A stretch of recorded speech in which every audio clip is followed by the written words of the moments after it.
What's up guys, this is RBG hitting you up with another Marvel Spider-Man PS4 related upload. It's been a while since I covered this title, but after I got to play the latest DLC via a review copy provided by PlayStation, I was relatively stoked to give a partial review and talk about a story arc that could potentially make it into future DLCs. Just gonna flat out say that I thoroughly enjoyed the first DLC entitled The Heist. I know there were divisive opinions floating around on whether this particular DLC was worth the $10 price of admission, and in my honest opinion, I'd say it barely scratched the surface. Like, there was enough content to freshen up my palette after completing the main story, and there were a few subtle changes. One of the main ones being the newer enemy types who provided a harder level of difficulty for the players. I will say that it somewhat feels like a glorified demo, which you know will inevitably end, because while you have access to all the things you did in the main game, it's limited due to its plot. Like, you know that you only have so much time to explore some of the newer elements since it mainly centers around Spider-Man's former love interest, the Black Cat. I like your new tricks. But I'm tired of your old ones. You'll mainly find yourself trying to savor the DLC by partaking in side missions and fetch quests. But if you're someone who just wants to see how the latest chapter unfolds, it'll probably take you an hour at best to complete. Now, this is obviously the thing that fans were indifferent about. While I'm totally fine with the cost of the DLC, others will probably feel that that didn't warrant the $10 price tag. If anything, I'll say it's a must-have because it does an exceptional job of filling you in on things that have come to pass since the events of the main story. Peter is still trying to find balance in his personal life while maintaining the influx in crime that surfaced after the Kingpin's arrest, and Mary Jane is currently aiding him at bringing down mobs who are performing heists, hence the name of the DLC. If you're even remotely familiar with the Black Cat, then you know she fits perfectly well within the heist genre. She's always finding ways to steal prize regalia for a euphoric high or to simply get Spider-Man to come out and chase her, and that's mainly what you'll find yourself doing. Throughout most of the missions, you're going to find yourself chasing her through these well thought out level designs, but they can get a bit repetitious because we know how each mission will ultimately end. She'll play mind games with Spidey and ultimately escape from his fingertips. I'd say the real challenge goes to some of the newer enemy types, mainly the brutes who come equipped with powerful miniguns. They really up the ante on the difficulty. My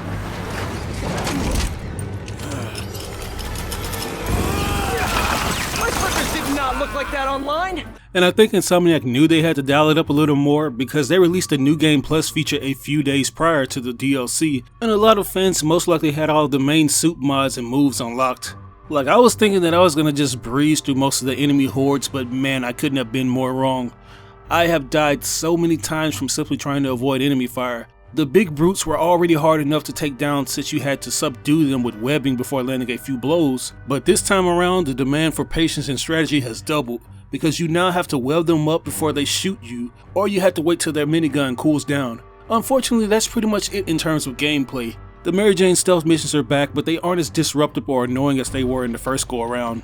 And of course, there are other side activities as I mentioned earlier, but they're basically the same missions we got during the original story except with more oomph. While they are plentiful and add to the number of hours you spend crunching for more XP in the newly introduced suits, the quality in those missions continues to decline in frequency. The side missions mainly feel like leftovers that were brought in as filler. But I do appreciate the fact that the fetch quests help expand on the Black Cat's story and gives more insight on her motives. Nevertheless, the main story to this DLC was very eventful, and the calls from Spider-Man's inner circle expand on the story's continuity. And this is what I really want to talk about, mainly the calls centered around Peter and Miles. Now I just want to warn you that if you have not completed the main campaign, you might want to click out of the video, because from here on out it'll contain spoilers, so don't say I didn't warn you. But anyways, I love when DLCs don't underplay elements that have already been established. As I've mentioned, Insomniac has done a fine job of filling us in on things that have unfolded since Peter lost Aunt May, and the recent discovery that he's not the only wall crawler on the block. It seems like you can't have a Spider-Man related media without any mentions or references to Miles Morales, a character that has garnered a huge following since its inception. We've seen him leap from the comic pages to TV screens and shows like Ultimate Spider-Man. Meet the newest web warrior, Miles Morales, or as he was called in his universe, Spider-Man, which is my name. Confusing. He's been heavily referenced in bigger forms of media like Spider-Man Homecoming. The other night you told that dude, if you're gonna shoot somebody, shoot me. It's pretty ballsy. I don't want those weapons in this neighborhood. I got a nephew who live here. He's starring in an insanely stylized 3D animated movie that I'm very much looking forward to. And now he's made his way into a AAA title in the form of Marvel Spider-Man PS4. So he's obviously become one of Brian Michael Bendis' most noticeable works during his lengthy tenure with Marvel, and I couldn't be any more happier. With that said, I was a little skeptical going in because I wasn't sure how much Insomniac would play by the books in terms of adapting his backstory. While I do appreciate when companies go out of their way to stay faithful to the comic book character's origins, I really appreciate it when they take creative liberties to tell their own story. Insomniac completely swerved me with how they dealt with Miles Morales' origin story. I was expecting his mother to bite the bullet like she did during the Venom War arc in the comics, but instead they opted to kill his father in a traumatic event to kickstart his character arc. That to me serves as a warm reassurance that avid comic book readers should expect the unexpected when it comes to iconic characters such as Miles. As you can see, the way he received his powers didn't quite play out like it did in the Ultimate Comics. Instead of being bitten by a radioactive spider from Oscorp that hopped into his uncle's bag, he was bitten by an Oz formula enhanced spider that had somehow hitched a ride on Mary Jane. Of course, we didn't see much of what Miles experienced in the aftermath of the spider bite except for the post-credits scene, where we see him choose Peter as the first person to reveal his powers to. Weird things have been going on. Like physically. Oh. I think it's better that I just I show you. No. It's pretty weird, right?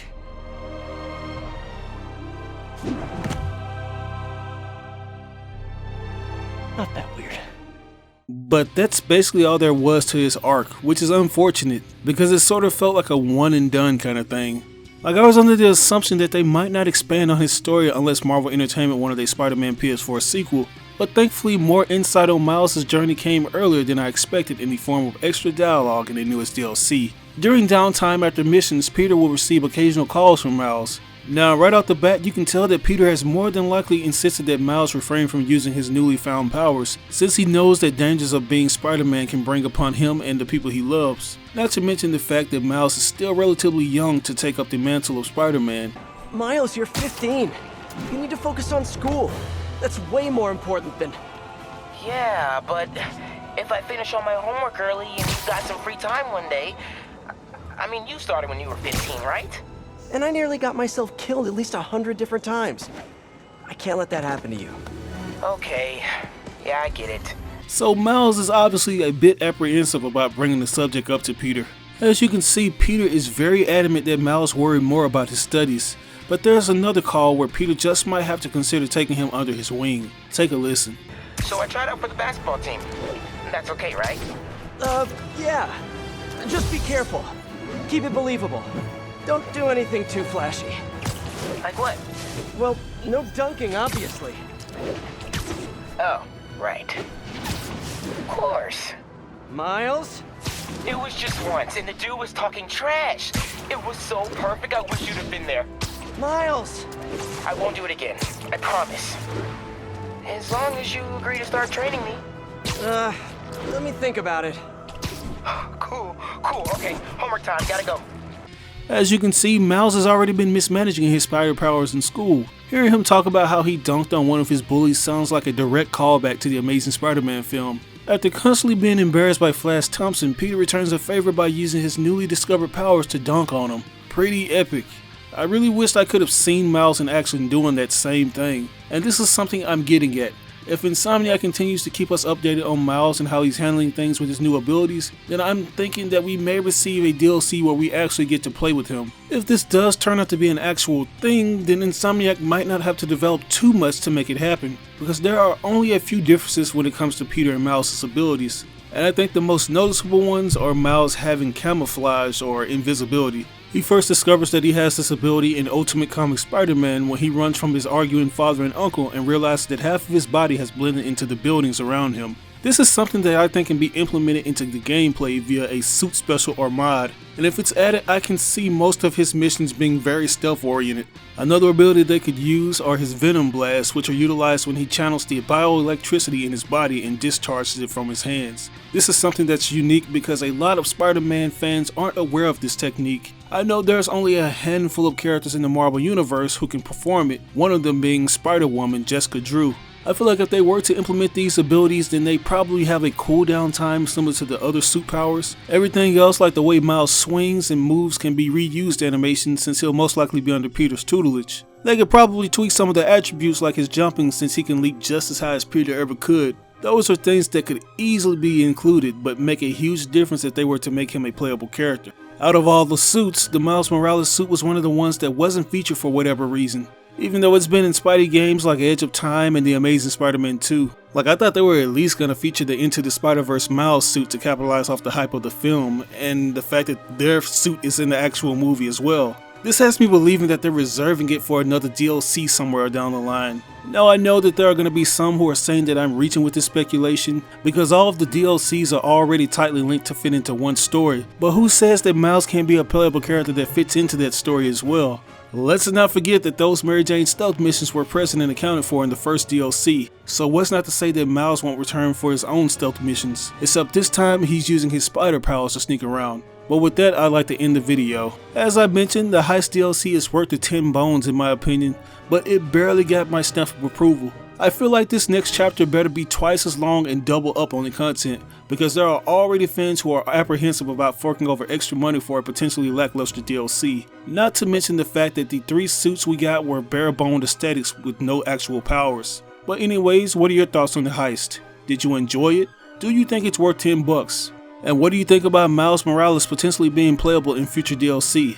Let me know down in the comment section below. As always, I ask that you like or dislike the video. It doesn't have to be a thumbs up, it can be a thumbs down. Any feedback is good feedback and will only help me improve on future content. But if you really enjoyed this video, it would help me out tremendously if you shared it on social media outlets with all your friends and followers. But as always, this is your boy RBG signing out on another video. I will catch you guys later. Peace out.